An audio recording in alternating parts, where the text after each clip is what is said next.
There was a doctor in Canada. He was talking to a sheikh. The sheikh asked the doctor, what was the most strangest thing that you've seen in your work? He said, one day I was in the hospital, in the emergency area, and there was a young individual, an adult, around 21 years old.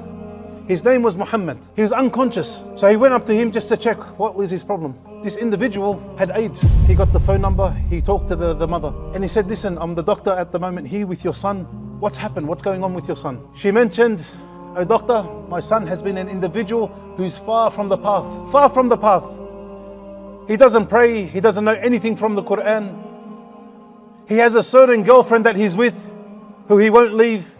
Oh doctor, I've tried my best to guide this individual, but he doesn't listen. Anyway, after a while, this brother Muhammad, he wakes up, the doctor came to him. But the machines that were connected to him, you know, those heart monitors and all this, they started to make certain sounds.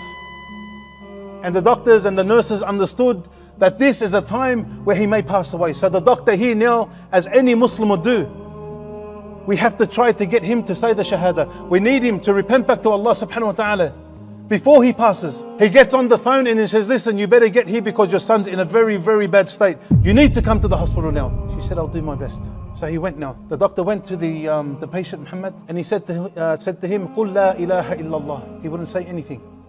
He said, Ya Muhammad, قُل لَا إِلَهَ إِلَّا اللَّهِ. He wouldn't say anything. Ya Muhammad, قُل لَا إِلَهَ إِلَّا اللَّهِ. Muhammad looks at him. He opens up his mouth. Here the doctor thought, that's it.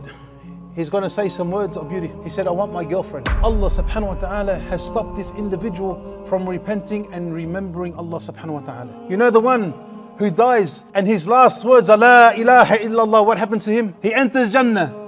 This individual was stopped due to his sins. And I'm asking you all by Allah subhanahu wa ta'ala, now is your time to come back.